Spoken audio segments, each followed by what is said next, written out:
Hi everyone! So I'm trying out a new hairstyle I saw on Pinterest. I noticed it's a little bit eek. I really like it, but I realize that you have to be careful that it's not going to slip. So I want to talk about ballet. Adult ballet classes that I've been trying for about 2-3 years.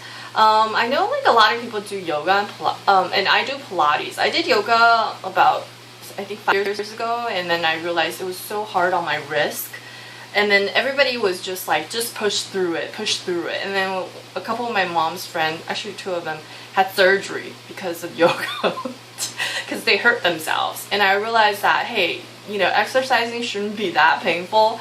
And then I tried Pilates, and I really like Pilates, but the problem with Pilates is it's kind of boring and it's a little bit slow, so I felt like I needed something to kind of, and every time I went to Pilates I felt like it was a chore. So I wanted to look for something that would like get me really excited to go. And then I actually accidentally found ballet.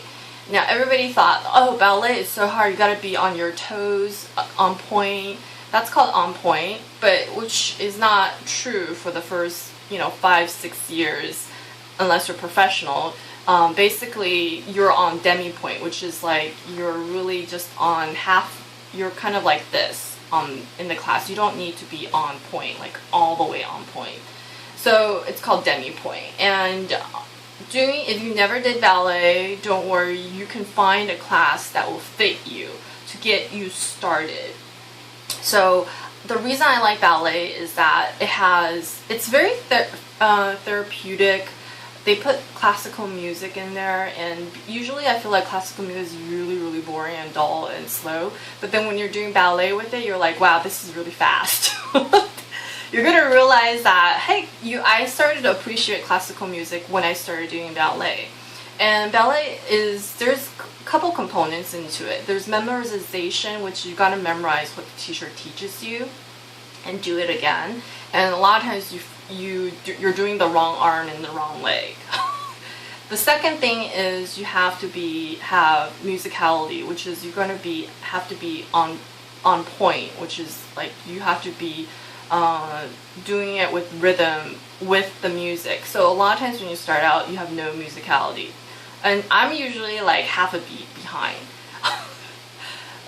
The third thing is flexibility, which I have none, but that's okay. You can still do it. You can go and strengthen, improve your flexibility.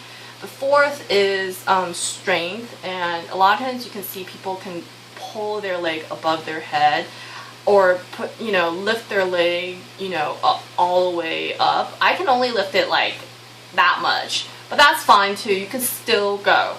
So if you go to an adult ballet class, you'll see people from like 18 to like almost 50-year-old, sometimes 60, because ballet is really for everyone. It started out in the court, in European court, where the aristocrat they needed something to do in court with each other. So besides chatting, sitting around doing nothing, they dance. So ballet started out as a court dance. So originally it's not for like what we see now, it's like performance. It was actually a dance that people do, like us right now, we go to clubbing and everybody invent their moves. But in court they were actually taught these official dance, and you have to know it if you're in the court. So so it started out originally like that. That's why ballet is usually for not like athletes. It's actually for people who are just in court. And then so what I think I recommend you to do is look for classes that has 7 level. So 7 level, ballet is actually 7 level, but if you go outside and look for classes, a lot of studios only have 3 levels, like beginner, medium, and advanced. So I'm like a level 1 out of 7, so I always look for the beginner class. And even after 2 years, I'm still a beginner. And after 3 years, I'm still a beginner. Because what happens is, first, ballet term is all in French. So you gotta learn all your terminology. The second thing is my flexibility. And a lot of these people who do ballet, they've been doing it for maybe 5-10 years when they were kids. and they haven't done it for maybe in adult years, like maybe 15 years, and they come back and do it again. So they're in the beginner class, so they have a lot more experience than I do.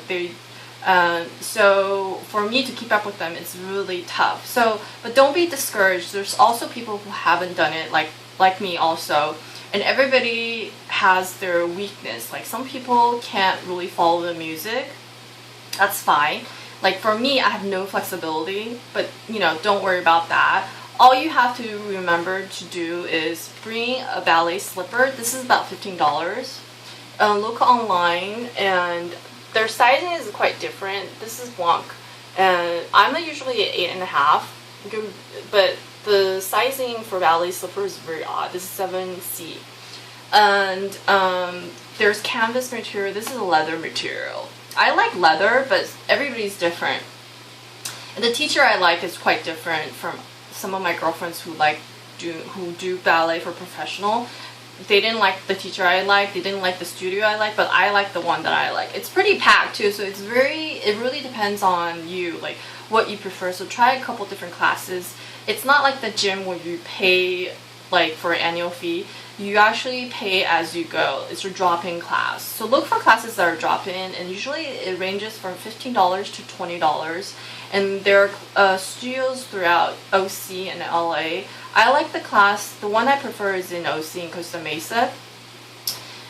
So you really definitely need one of this. Look for online. I think one is called Discount Dance Supply. I try to look for the link and put it below. And there's another one, I forgot the name of it, but the one I buy is called Discount Dance Supply, I think, and they actually have physical location in, I forgot if it's Costa Mesa or something. And definitely, if you never had a ballet slipper, definitely go try one before you buy it. If you buy online, I think you can try it on and then return it. I'm not 100% sure. I think there's a window, maybe 30-day window or 2-week window for you to do a refund or exchange. The other thing is, if you want to, you can wear, like, this is a leotard. You can wear this. This is about $15 too, but you don't really need to. You can wear what you wear to go to, like, Pilates. Just wear something a little bit tight-fitting, and it's going to be super hot when you practice ballet. And bring a huge bottle of water and a towel, because you're going to be, like, sweating like crazy. So the 4 things you need is slipper, towel, bottle of water, and if you want to, you can wear a leotard, and definitely wear leggings and cover your whole leg, because that's etiquette.